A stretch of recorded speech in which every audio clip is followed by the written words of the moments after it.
오늘 우리가 읽은 이 로마서 말씀은 성령님께서 우리를 도우셔서 구원에 이르게 하신다, 이런 내용의 말씀입니다. 26절에 우리는 무엇을 어떻게 기도해야 할지를 모른다고 했습니다. 하지만 성령님께서 말할 수 없는 탄식으로 하나님의 뜻대로 우리를 위하여 간구하신다고 했습니다. 그러한 성령님의 기도와 생각을 하나님께서 아시는 거죠. 그래서 성령님의 이 기도를 통해서 하나님은 우리의 형편과 마음을 아시는 겁니다. 26절, 27절 말씀 우리 한번 같이 읽겠습니다. 26절과 27절 말씀입니다.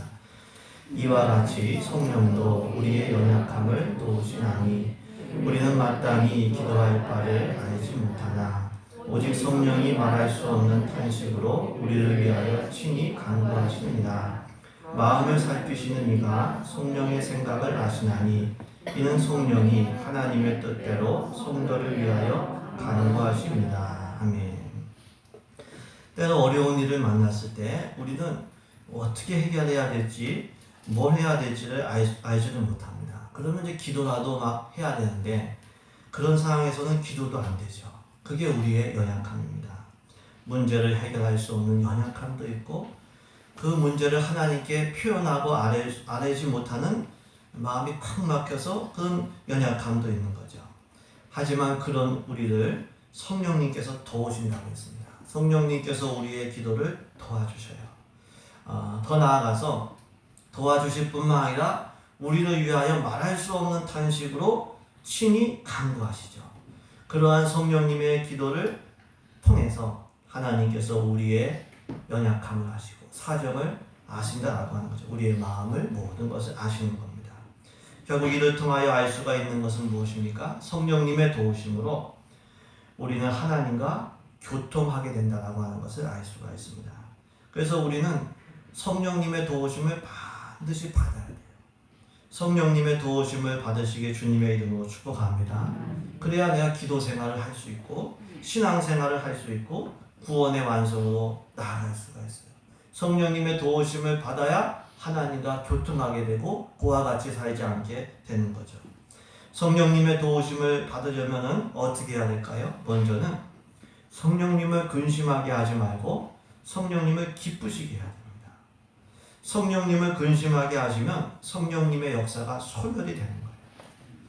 우리가 사람들한테 상처받지 않습니까? 때로는 하나님 마음은 더 아프실 것 같아요. 왜? 하나님 안 보인다고 우리가 하나님을 거역하고 무시하고 성령님을 근심하게 할 때가 많기 때문에 그렇죠. 그러면 성령님의 도우심을 받을 수가 없습니다. 결국 구원에 이르지 못하고 중간에 망하게 되는 거죠. 성령님을 근심하게 하는 자가 아니라 성령님을 기쁘시게 하는 자가 되시길 예수님의 이름으로 축복합니다. 우리 에베소서 4장 30절 말씀을 우리 같이 읽도록 하겠습니다. 하나님의 성령을 근심하게 하지 말라. 그 안에서 너희가 구원의 날까지 인치심을 바라느니라. 네, 성령을 근심하게 하지 말라. 데살로니가전서 5장 19절 말씀도 같이 있습니다. 성령을 소멸하지 말라. 아멘. 성령님 안에서 우리는 하나님의 소유로 인치심을 받았어요. 성령님의 우리를 도우시기 때문에 우리는 구원의 완성으로 나아갈 수가 있어요. 그러니까 우리는 성령님의 도우심을 반드시 받아야 돼요. 성령님의 은혜와 감동을 반드시 받아야 돼요. 어리석음으로 반역함으로 성령님을 근심하게 하는 자가 아니라 순종함으로 성령님을 기쁘시게 하는 자, 도움을 받으시는 자 되시길 주님의 이름으로 축복합니다. 또 성령님의 도우심을 받으려면 우리의 연약함을 알고가 있어야 됩니다. 성령님께서 말할 수 없는 탄식으로 우리를 위하여 기도하신다 하는 겁니다. 그건 우리의 사정이 지금 굉장히 위험하고 굉장히 사정이 딱하다는 거예요. 근데 우리는 영적인 우리의 사정과 연약함을 모를 때가 많아요. 아무렇지도 않게 살아가고 기도할 때도 무덤무덤하게 살아가요. 지금 간절히 매달려도 지금 살 수가 있냐 마냐의 그런 상황인데도 불구하고, 그래서 성령님은 말할 수 없는 탄식을 우리에게 기도하는데도 우리는 때로 그것도 모르고 그냥 아무렇지도 않고 뭐 잘 되고 있는 거지 뭐 무덤덤하게 살아갈 때가 있는 거죠. 그래서 영안이 열려서 우리 자신의 영적인 사정과 연약함을 알아야 될 줄로 믿습니다. 그 우스갯소리로 곤붕어 IQ가 5초래요. 어항에 탁 놀래켜주면은 깜짝 놀랐다가 5초 만에 또 나가줘요. 또 하면은 깜짝 놀랐다가 다시 오는 거예요. 낚시를 왜 하느냐 했더니 그런 것 같아요. 곤붕어가 어리석으니까 미끼만 보고 먹는 거예요. 예. 이거 이상하다? 돌아갔다가 또 와서 먹는 거예요. 근데 그러한 연약함과 어리석음이 우리에게 있어요. 내가 말씀 생활, 기도 생활, 성령 충만하지 않으면 신앙생활 못하는 거 깨달아요. 주일날. 이번 주는 내가 은혜 가운데 살아야 되지. 기도하면서 승리해야지. 근데 하루만 지나면 또 까먹어요. 또 옛날처럼 죄져요. 내가 죄지면 복 못 받는데, 하나님 기쁨이 안 되는데, 내가 연약해지는데, 이거 깨달아요? 어느 순간? 근데 또 몇 초만 지나면 또 그런 생각이 돌아와요. 그게 우리의 연약함. 그게 우리의 연약함. 그걸 모르고 살아가고 있어요. 그래서 우리는 우리 자신의 연약함을 아는 영안이 열릴 때 성령님을 의지하게 되고 성령님의 도우심을 받는 은혜가 있는 줄로 믿습니다. 자신을 아는 은혜가 우리 모두에게 있기를 주님의 이름으로 축복합니다. 또 성령님의 도우심을 받으려면 우리 스스로도 애쓰고 힘써야 됩니다. 성령님께서 우리를 도우신다. 이 말씀은 우리의 할 일을 대신해 주신다는 의미가 아니죠. 우리가 힘써 노력할 때 그때 안 되니까 그 연약함과 부족함을 도와주신다는 거예요. 그럼 힘쓰지 않으면 도움도 받을 수가 없습니다. 부모도 이 자녀가 공부할 수 있는 환경도 조성해주고 또 여러 가지 모양으로 집중할 수 있게 뒷받침해주죠. 근데 공부는 결국은 스스로 해야 돼요. 결국 공부까지 대신해 줄 수는 없는 거죠. 영적 생활도 마찬가지. 우리가 기도하려고 애쓰고 전도하려고 힘들지만 애쓰고 믿음으로 살려고 애쓰고 우리가 영적으로 승리하고 생활 가운데 하나님의 복을 누리려고 애쓰고 힘을 낼 때 성령님께서 도와주셔요. 최선을 다해 믿음의 경주하심으로 성령님의 도우심을 받기를 주님의 이름으로 축복합니다. 우리가 퍼져 있으면 안 돼요. 일반 계시에도 하늘은 스스로 돕는 자를 돕는다고 하지 않습니까? 내가 힘을 내야 돼요. 내가 바르게 쓰려고 복받는 생활하려고 애쓸 때 성령님께서 우리를 도와주실 줄로 믿습니다. 이처럼 성령님은 우리의 연약함을 도우시죠. 더 나아가 오늘 본문은 하나님을 사랑하는 자 곧 그의 하나님의 뜻대로 부르심을 입은 자들에게는 모든 것이 합력하여 선을 이루신다고 했습니다. 우리 28절 말씀으로 우리 한 번 더 같이 읽겠습니다. 28절 말씀을 같이 읽겠습니다. 우리가 알거니와 하나님을 사랑하는 자 곧 그의 뜻대로 부르심을 입은 자들에게는 모든 것이 합력하여 선을 이루느니라. 아멘. 여기서 선을 이루신다는 것은 문맥적으로 보면 결국은 궁극적으로 예수님의 형상을 본받는다는 거예요. 구원의 완성을 영화에 이르게 된다라고 하는 것이죠. 다음 절에 나오고 있습니다. 누가 예수님을 본받고 누가 구원의 완성으로 나아갈까요? 하나님의 뜻대로 부르심을 입은 사람. 하나님의 뜻대로 부르심을 입은 사람은 합력하여 모든 것이 합력하여 예수님을 본받는 게 되고 구원의 완성을 향해서 나아가게 됩니다. 그럼 누가 하나님의 뜻대로 부름받았을까요? 하나님이 누굴 불러주셨을까? 하나님을 사랑하는 사람. 하나님을 사랑하는 사람이었어요. 이를 통해서 알 수 있는 것은 하나님의 뜻대로 부르심을 받은 사람은 하나님을 사랑한다는 거예요. 이게 속일 수가 없어요. 또 하나님을 사랑하는 사람은 어떻게 되겠어요? 자꾸 하나님 가까이 가고 예수님을 본받게 되고 구원의 완성으로 나아가게 된다는 거죠. 그래서 우리는 하나님을 사랑하는 사람이 돼야 돼요. 하나님이 누구를 불러주신지 우리는 몰라요. 그거 어떻게 알겠습니까? 그런데 점검해 볼 수 있는 그거는 뭐냐면 하나님을 사랑하는 거. 요거는 점검은 해볼 수 있으니까 그걸 우리가 점검하면서 하나님을 사랑하는 사람이 돼야 될 줄로 믿습니다. 하나님을 사랑하는 사람이 구원의 완성을 이룰 사람이에요. 하나님을 사랑하는 사람 되시길 주님의 이름으로 축복합니다. 예수님은 가장 큰 계명을 마음과 뜻과 목숨을 다하여 하나님을 사랑하는 것이라고 했어요. 이것이 제일 먼저 우리가 힘써야 되고 제일 먼저 우리가 점검해야 돼요. 돈 많이 버는 것보다 더 먼저 점검해야 되는 거, 내가 하나님을 사랑하는 것과 자녀 교육보다 더 먼저 점검해야 될 거, 내가 지금 하나님을 사랑하고 있는가. 우리 그 말씀을 읽겠습니다. 마태복음 22장 37절 말씀을 같이 읽겠습니다. 예수께서 이르시되 내 마음을 다하고 목숨을 다하고 뜻을 다하여 주 너의 하나님을 사랑하라 하셨으니 이것이 크고 첫째 되는 계명이요. 그래서 우리는 하나님을 알고 있거나 하나님을 위해 봉사하는 것만으로 만족해서는 안 돼요. 하나님을 향한 사랑을 내가 잃어버렸다. 아무리 봉사하고 아무리 헌금해도 이건 부족한 거예요. 그건 부족한 겁니다.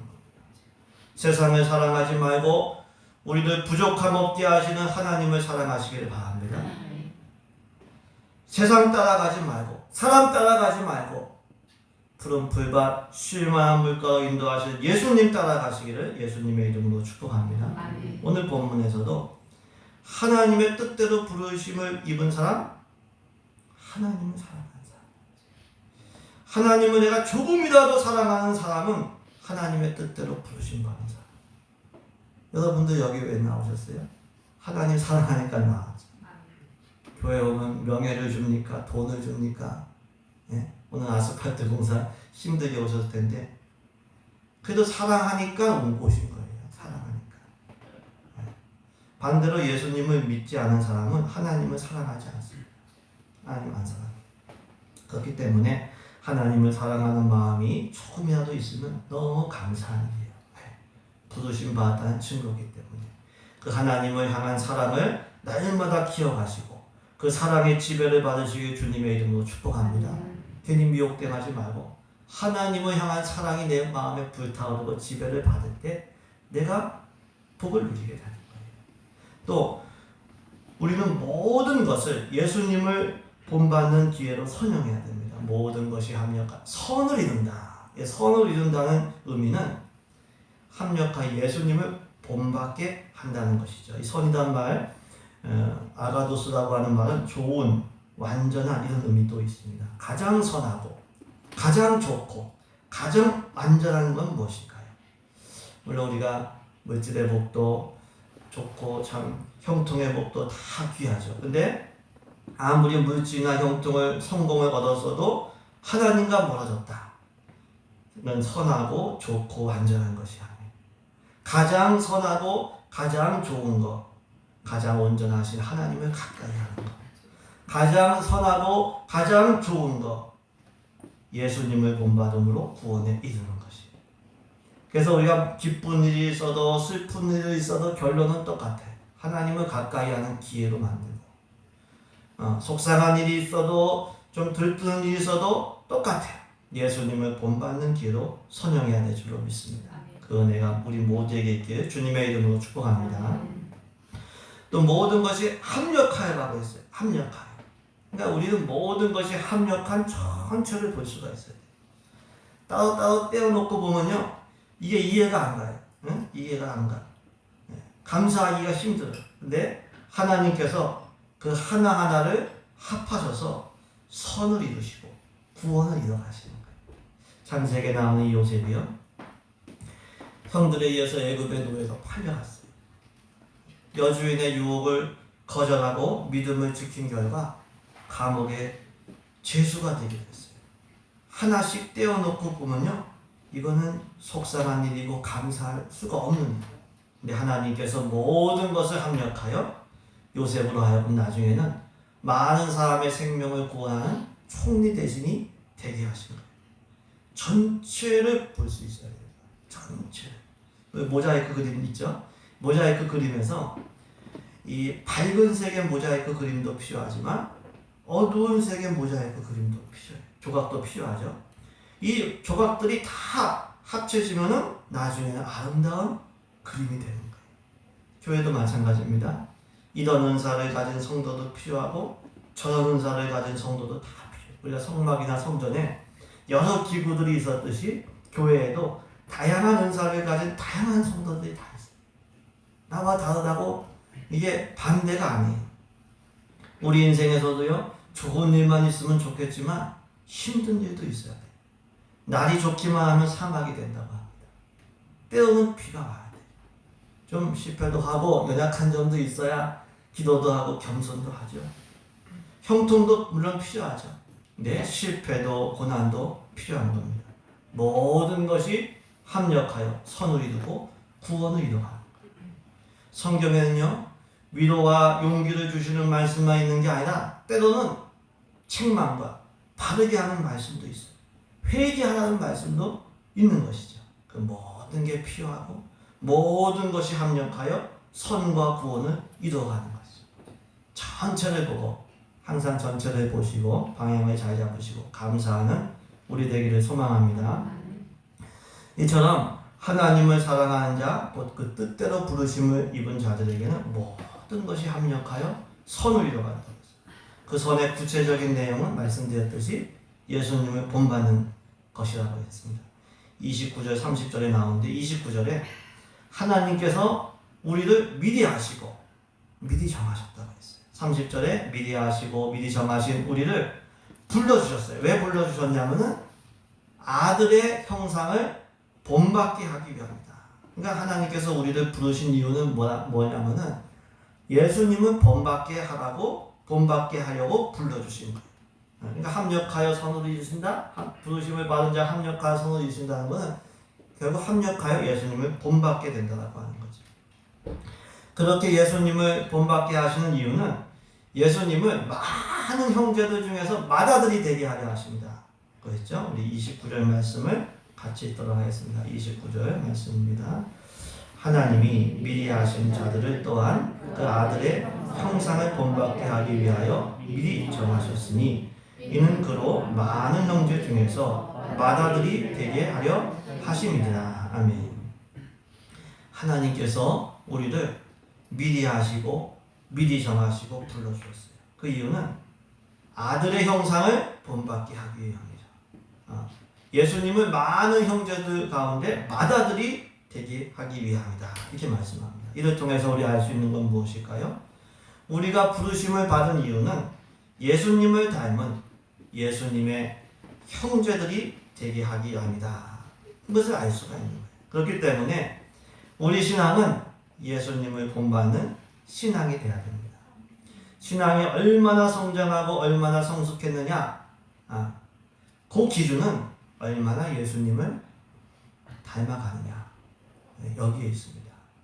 예수님을 본받는 우리 되기를 소망합니다. 우리 교회 예수님 닮은 사람들 많기를 소망합니다. 그게 좋은 교회예요. 그게 좋은, 물론 재정도 넉넉하고 건물도 좋고 사람도 많이 모이면 좋겠죠. 네, 그것보다 더 중요한 기준은 주님의 임재가 있고 주님의 성품이 있고 주님의 영이 거하시는 사람들이 많은 교회, 좋은 교회인 줄도 믿습니다. 우리 교회 그런 교회 되시길 주님의 이름으로 축복합니다. 예수님을 본받는 게 목적이 결국은. 예수님을 본받으려면 어떻게 해야 될까요? 우리가 예수님을 늘 바라보고 교제해야 돼요. 같이 지내는 부부가 서로 닮듯이 우리가 예수님과 자꾸 얘기하고 예수님과 바라보고 교제하면 예수님을 닮게 돼야 돼요. 예수님의 마음이 들어오고 예수님의 생각, 사상, 가치관이 들어오게 되는 거죠. 우리 히브리서 말씀, 히브리서 12장 2절 말씀을 같이 읽도록 하겠습니다. 믿음의 주여 또 온전하게 하시니 예수를 바라보자. 그는 그 앞에 있는 기쁨을 위하여 십자가를 참사 부끄러움을 개의치 아니하시더니 하나님 보좌 우편에 앉으셨느니라.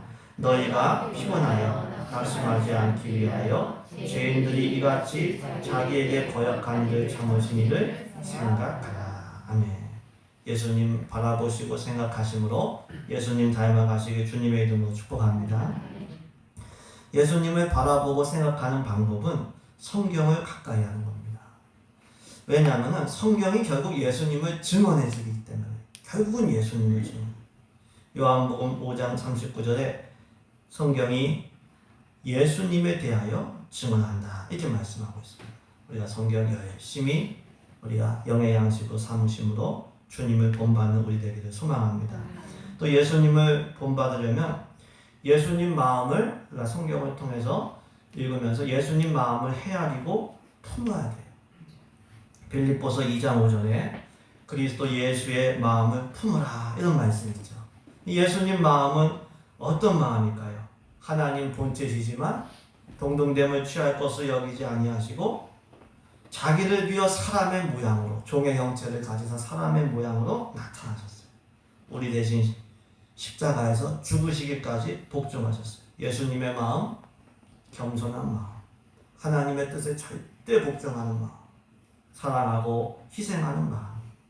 그 예수님의 마음을 생각하시고 품으심으로 예수님 본받는 우리 되기를 소망합니다. 이처럼 예수님을 본받게 하려고 우리를 불러주신 거예요. 예수님을 본받으라고. 근데 이게 본받게 하려고 하는 것은 결국은 예수님을 많은 형제 중에서 맏아들이 되게 하려 하십니다. 이렇게 말씀하고 있어요. 이 말씀은 예수님의 입장에서는 너무나 겸손한 말씀이죠. 우리가 창조주와 피조물의 차이가 엄연한 차이가 있음에도 불구하고 그 차이를 뛰어넘고 우리를 형제로 삼으시려 한다는 거예요. 형제로. 때로 이 사람의 마음이 남보다 조금 더 알고 남보다 조금 더 가졌으면 그거 갖고 강조하면서 자기를 자꾸 높이려고 하죠. 근데 예수님 마음이 아니죠. 예수님의 마음은 형제와 친구로 같이 지내는 거예요. 함께하는 거죠. 로마서 12장 15절에 즐거워하는 자들과 함께 즐거워하고 우는 자들과 함께 울라. 이 말씀이 있죠. 형제로서 함께하는 예수님의 마음, 그 마음으로 우리 모두가 하나 되길 주님의 이름으로 축복합니다. 또 예수님께서 많은 형제 중에서 맏아들이 되게 하신다. 이 말씀은 우리 입장에서는 정말 감사한 말씀. 비록 우리가 연약한 존재지만 정말 군붕어처럼 5초, 5시간, 5일도 못 버티는 우리들의 연약함이 있지만 부활 이후에는 예수님과 같이 영광스러운 모습으로 부활한다는 거예요. 예수님의 성품만 본받는 게 아니라 예수님의 영광, 예수님의 능력, 권세 이것도 본받는다고 하는 거예요. 예수님께서 우리를 형제로 삼아주셨기 때문에 우리 모두는 존귀한 사람들이죠. 나는 존귀한 사람이구나. 이것을 꼭 기억하시고 자기를 귀하게 여기시고 성별해서 하나님께 드리시길 주님의 이름으로 축복합니다. 이처럼 하나님께서 우리를 미리 아시고 미리 정하신 후에 부르신 것 예수님 본받게 하기 위함이다. 더 나아가서 오늘 본문 30절 마지막 절에서는 그렇게 부르심은 의롭게 하시기 위해서 영화롭게 하기 위해서 그 부르심이 나아간다. 이렇게 말씀이죠. 부르신 다음에는 의롭게 하시고 그 다음에 영화롭게 하신다. 우리 30절 말씀을 같이 읽겠습니다. 30절입니다. 또 미리 정하신 그들을 또한 부르시고 부르신 그들을 또한 의롭게 하시고 의롭게 하신 그들을 또한 영화롭게 하셨느니라. 아멘. 이 말씀은 하나님께서 우리를 구원하시는 그 과정과 단계를 풀어서 설명할 말씀이죠. 우리가 하나님을 알기 전에 하나님께서 먼저 우리를 하셨어요. 신비로운 겁니다. 우리가 하나님을 택하기 전에 하나님께서 우리를 자녀로 정하셨어요. 우리가 하나님 앞에 나오기 전에 하나님께서 우리를 불러주셨어요. 야, 나와라. 그렇게 부르신 후에 우리를 의롭다고 하셨어요. 의롭지도 않은데 예수님의 십자가 보혈로 용서하시고 의롭게 하셨어요. 그리고 마지막에 영화롭게 하실 거예요. 부활하신 주님처럼 영화롭게 영광스러운 존재로 만드신다는 거죠. 부활하신 예수님처럼 영광스러운 부활에 참여하게 하시는 거죠. 물론 이제 이건 미래에 있을 일이지만 하나님이 이미 결정하셨고 너무나 확실하기 때문에 과거형으로 쓰여진 거죠. 이를 통해서 알 수 있는 것은 무엇입니까? 하나님께서 우리의 구원을 주도적으로 이끌어 가시는 거예요. 하나님께서. 하나님이 하시는 거예요. 이게 우리가 감사해야 된다. 구원은 우리가 노력하고 애쓴다고 되는 게 아니라 하나님의 은혜로 받는 것입니다. 구원의 근거가 우리에게 있다면 우리는 구원받을 수가 없어요. 우리는 우리 자신이 군부어인 거, 우리 자신이 죄인인 거 너무 잘 알고 있어요. 그것도 모른다면은 사실은 좀 더 심각한 문제지만 우리도 모를 때가 많죠. 근데 우리는 우리가 연약한 거 너무 알고 있어요. 그래서 우리는 예수님의 은혜로만 구원을 받는 거예요. 그래서 우리가 너무 부담 갖지 말아야 돼요. 하나님 일할 때, 교회 일할 때, 또 인생 살아갈 때 내가 하는 게 아닙니다. 주님이 하시는 거예요. 하나님께서 우리 하셨고 여기까지 도우셨고 하나님께서 지금도 우리와 함께 하시고 이끄시고 계시고 앞으로도 미래도 하나님께서 인도하실 것이고 이루실 것입니다. 빌립보서 1장 6절의 말씀처럼 우리 안에 착한 일을 시작하신 하나님께서 그리스도 예수의 날까지 이루실 줄로 믿습니다. 그러니까 우리는 감사 찬송하는 거. 우리가 할 일은 감사 찬송. 그리고 우리가 할 일은 또 뭐냐? 하나님의 부르심과 이끄심에 적극적으로 순종하는 거예요. 구원은 우리 스스로의 힘으로 자력으로 되는 게 아니죠. 구원은 내 힘으로 안 됩니다. 그렇다고 우리가 가만히 있어도 저절로 구원이 자동으로 되냐? 그것도 아니에요. 이거 구분을 하셔야 됩니다. 하나님께서 우리를 부르셔요. 그럼 우리는 응답하고 순종해야 돼요. 하나님께서 예수님의 보혈로 우리를 용서하시고 의롭게 하셔요. 그럼 예수님을 믿고 예수님 안을 거해야 돼요. 예수님 떠나면 안 돼요. 그건 어리석은 거예요. 하나님께서 우리를 영화롭게 하실 것을 소망하면서 나 자신을 귀하게 여기고 주님의 신부로 살아가야 돼요. 우리에게 자유의지를 주신 하나님께서 우리의 자원하는 순종 없이 우리의 구원을 이루어 가시지 않아요. 그건 맞지가 않습니다. 우리에게 선한 소원을 주시고 그 소원에 우리가 순종할 때 구원이 이루어지게 됩니다. 그래서 항상 순종함으로 구원을 이뤄가야 된다. 항상 순종함으로. 빌립보서 말씀을 우리 같이 읽겠습니다. 빌립보서 2장 12절입니다. 그러므로 나의 사랑하는 자들아. 2장 12절 말씀. 말씀이 좀 틀렸군요. 제가 읽어드릴게요. 제가 선포하겠습니다. 따라서 하겠습니다. 그러므로 나의 사랑하는 자들아. 너희가 나 있을 때뿐 아니라 더욱 지금 나 없을 때에도 항상 복종하여 두렵고 떨림으로 너희 구원을 이루라. 항상 복종할 때 구원의 완성으로 나아가는 거예요. 천국으로 가는 거죠. 이게 출애굽기에 나오는 이스라엘의 광야 생활과 아주 유사합니다. 출애굽한 이스라엘이 광야를 지나서 약속의 땅 가나안을 향해 가고 있어요. 그때 구름 기둥, 불 기둥이 그들을 인도하시고 보호하셨어요. 하나님의 임재죠. 구름 기둥이 머무르면 진을 치고 자고 구름 기둥이 이동하면 떠올라서 이동하면 따라가는 거예요. 하나님이 주도적으로 이끌어 가시는 거예요. 근데 이스라엘은 그 이끄심에 순종해야 돼요. 만약에 구름 기둥이 딱 머물러고 있는데 딴 곳으로 이동한다. 구름 기둥이 지금 떠올라서 이동하는데 진을 치고만 있다. 그러면 가나안 땅에 못 들어가는 거예요. 구원은 자력으로 되는 건 아니지만 그렇다고 자동적으로 되는 건 또 아니에요. 하나님의 은혜로 되지만 우리의 적극적인 순종이 필요한 줄로 믿습니다. 우리는 지금 구원의 단계 중에서 어느 단계에 있을까요? 우리는 이미 하나님의 미리 하심과 미리 정하심을 따라서 부르심을 받았어요. 그래서 여기 온 거예요. 예수님의 십자가 은혜로 의롭다 하심을 받았어요. 죄인이지만 주님의 은혜로 인정을 받았어요. 그리고 영화롭게 되기 위하여 영화로운 천국을 상속받기 위하여 주님의 부활의 영화로운 부활에 참여하기 위해 나아가고 있어요.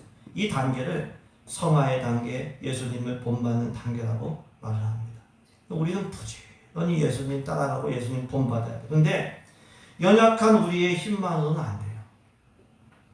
내 결단은 너무 약하고 금방금방 미혹되고 나의 사정도 모르고 우리는 그렇게 연약한 줄. 그래서 성령님의 도우심을 적극적으로 구하고 받아야 돼요. 성령님의 도우심을 받을 때 기도 생활할 수 있고 성령님의 도우심을 받을 때 하나님 사랑할 수가 있어요. 성령님의 감동 안에 있을 때 예수님 본받게 되고 구원의 한성을 향해서 한 걸음 한 걸음 전진해 나갈 수가 있습니다. 성령님의 도우심을 받을 때만 가능한 거예요. 날마다 범사에 성령님의 도우심과 감동을 구해야 돼요. 세상의 감동 받는 일 하지 말고 내 정욕을 자극하는 일 하지 말고 우리는 성령의 감동을 받아야 돼요. 예배 때마다, 기도 때마다, 말씀 읽을 때마다 성령님 저를 지배해 주세요. 성령님의 도우심을 늘 구하면서 구원의 완성을 향해 나아가시길 주님의 이름으로 축복합니다.